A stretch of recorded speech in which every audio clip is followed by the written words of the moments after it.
여러분 안녕하십니까? 12월 26일 수요일 뉴스투데이 강원입니다. 2018년을 정리하며 키워드로 본 2018 강원도, 오늘은 그 두 번째 시간입니다. 올해는 남북 정상회담으로 접경 지역인 강원도에 많은 기회가 생겼는데요. 하지만 강원도는 이렇다 할 성과를 거두지는 못하고 있습니다. 강화길 기자가 보도합니다. 지난 4월 역사적인 남북 정상회담. 두 정상이 일으킨 평화의 바람은 한반도를 훈훈하게 되었습니다.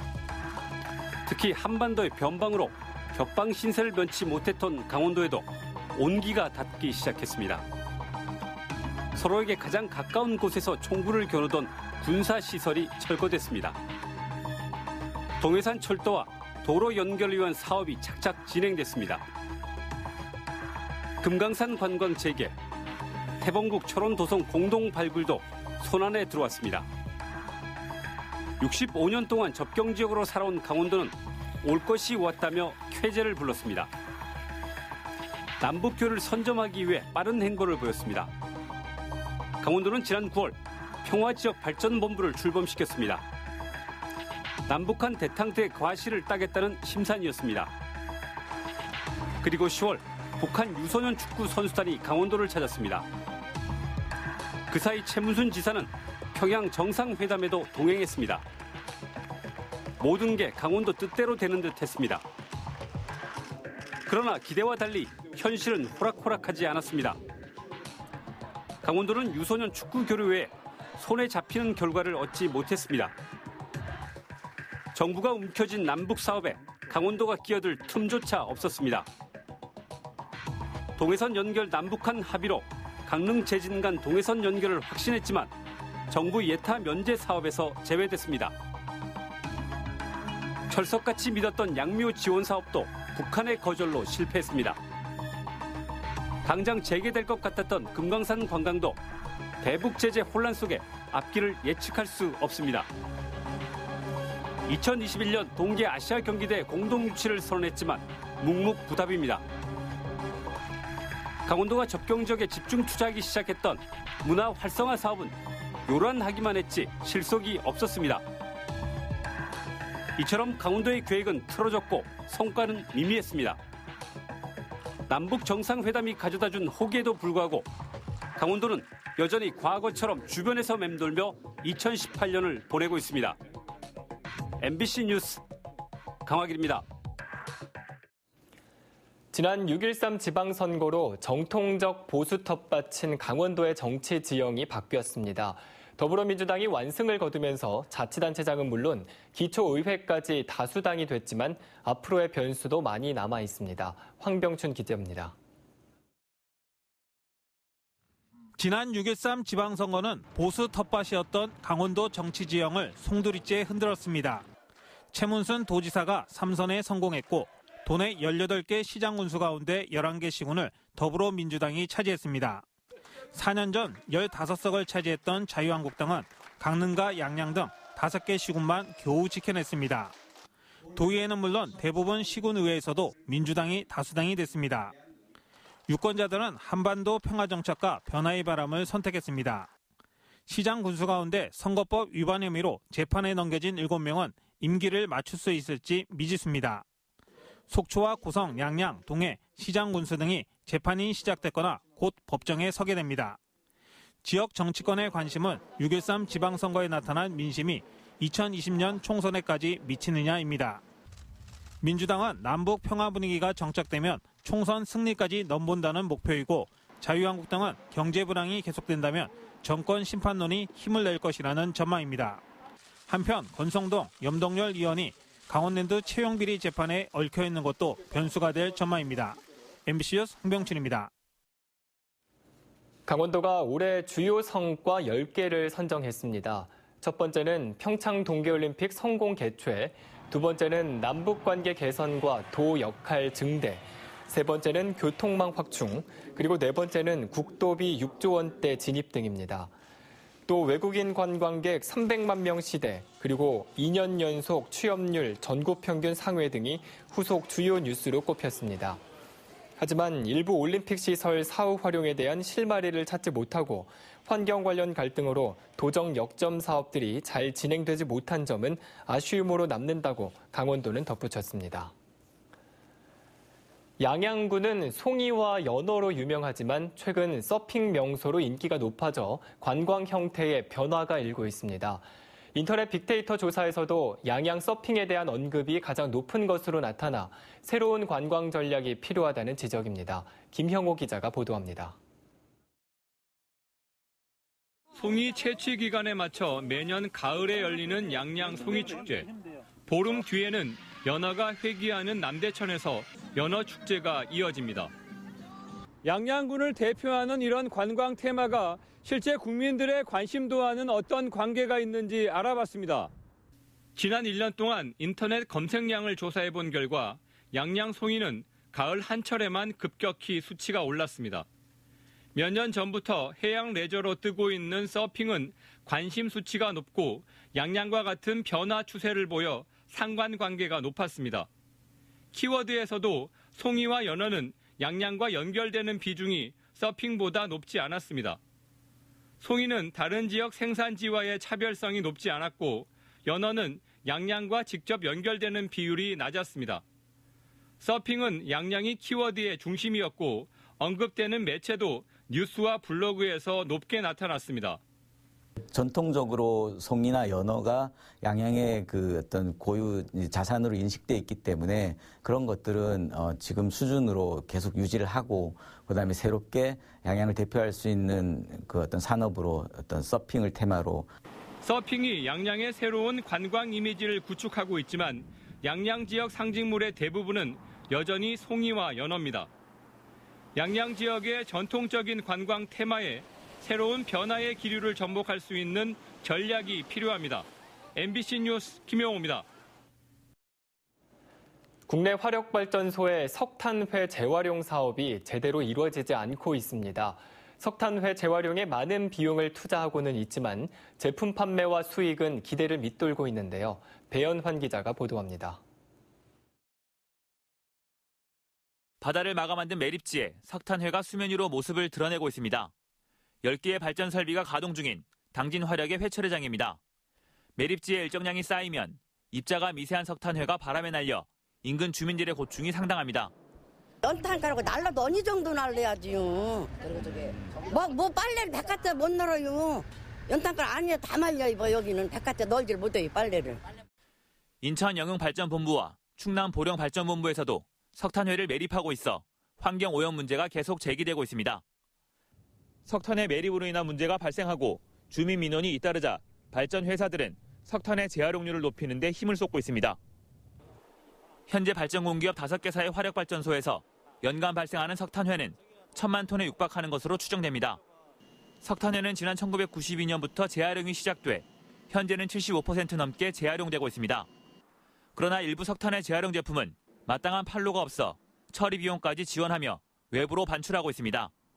활성 안 된 이유가 이제 두 가지죠. 하나는 생산량이 적다는 거고요. 또 하나는 거기에 대비해서 이 경량골재를 건설사나 레미콘 회사에서 그것을 이용해서 얼만큼 돈을 벌 수 있느냐가 아직 잘 매치가 안 되는 상황인 겁니다.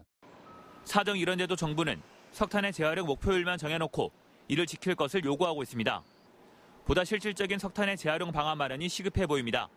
MBC 뉴스 배연환입니다.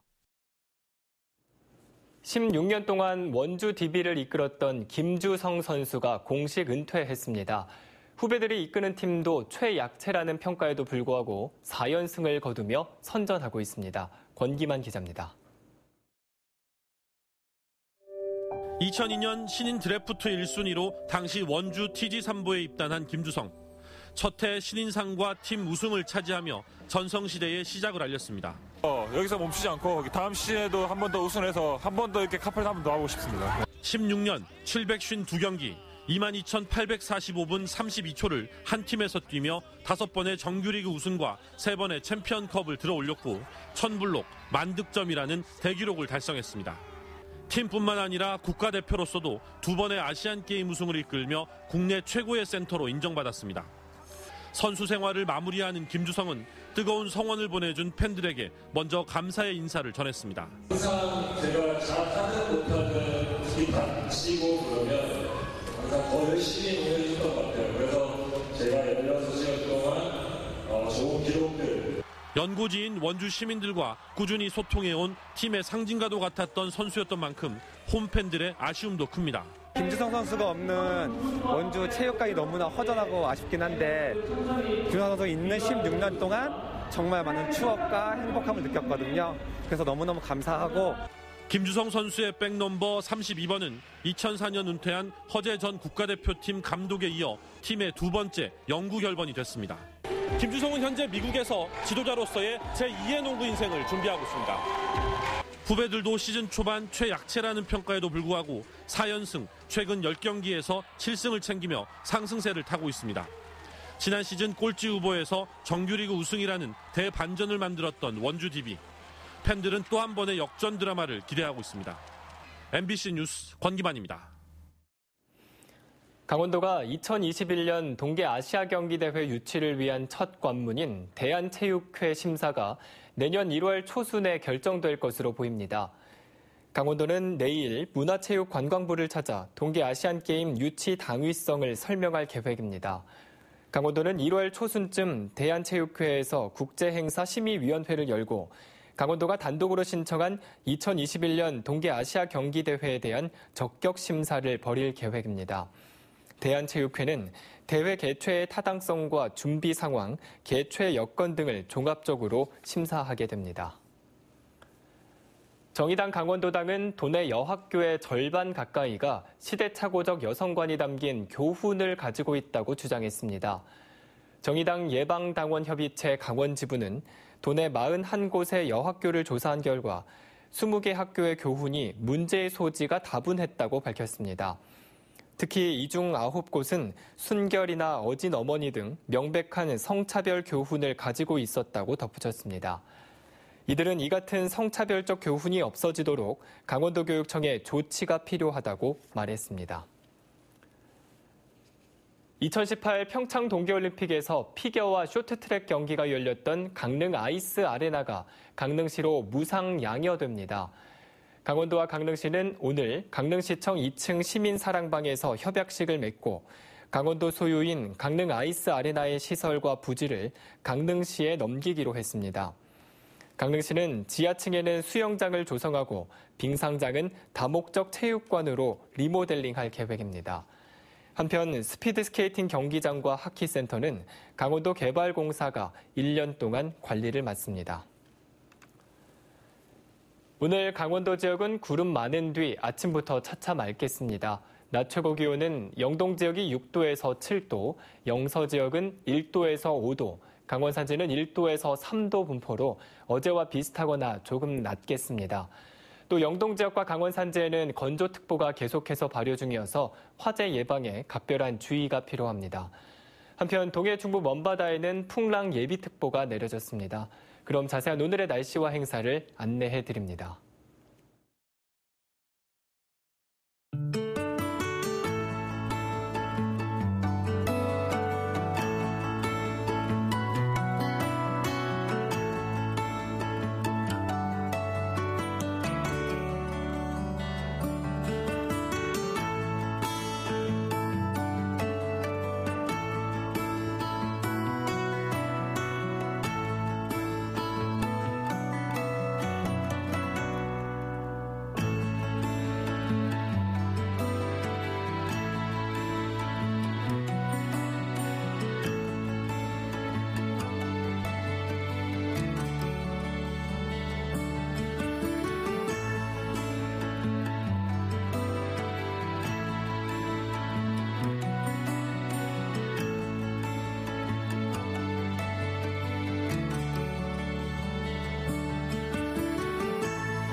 강원대학교와 YBM이 업무 협약을 맺고 소프트웨어 교육과 지역 인재 양성에 협력하기로 했습니다. 강원대 메이커 스페이스 사업단은 기존 교육 프로그램에 YBM이 주관하는 코딩 자격증인 코스와 코스프로를 새로 도입해 초중고 대학생의 소프트웨어 교육에 활용할 계획입니다. 강원대 측은 이번 업무 협약을 통해 도내 학생들의 코딩 교육이 실질적으로 활성화될 것으로 기대하고 있습니다. 주인 없는 무주지와 나라 땅인 국유지를 60년 넘게 경작한 양구 해안면 주민들에게 해당 땅의 재산권을 가질 수 있게 하자는 운동이 구체적 성과로 나타나고 있습니다. 양구군에 따르면 오늘 정부 세종 컨벤션 센터에서 해안면 토지정리 대책협의회 관계자와 기재부, 국토부, 행안부 등 정부 부처 관계자가 만나 문제 해결에 협조하기로 하는 조정서에 서명을 하기로 했습니다. 양구군은 이들이 한국 전쟁 뒤 정책적으로 이주해 불모지를 농경지로 바꿨지만 제대로 된 재산권을 행사하지 못했다고 조정안 체결 이유를 밝혔습니다. 강릉시가 2018년도 지속가능 교통도시 우수지자체에 선정됐습니다. 강릉시는 국토교통부가 실시한 2018년도 지속가능 교통도시 평가에서 우수지자체로 선정돼 3천만 원의 인센티브를 받게 됐습니다. 강릉시는 68시간 근로자에 따른 대중교통 개편과 희망택시 확대 운영, 도심 내 빈 땅의 공영주차장 조성, 그리고 교통약자 행복콜 운영 등이 높은 점수를 받았습니다. 강릉시는 지난 2014년에 최우수상을 받는 등 5년 연속 수상의 영예를 안았습니다. 강원 창조경제혁신센터는 올 한 해 진행한 지역 디지털 헬스케어 스타트업 육성 사업이 보육기업 배출 상승과 투자 유치, 신규 고용 등의 성과를 거뒀다고 밝혔습니다. 올해 초 공모전을 통해 선발된 10개 팀은 전문 엑셀러레이터의 집중 보육으로 사업 모델 검증과 시제품 제작, 모의 투자 유치 등으로 비즈니스 모델을 구체화시켜 4억 8천만 원의 매출을 달성했습니다. 이상으로 뉴스투데이 강원을 마칩니다. 고맙습니다.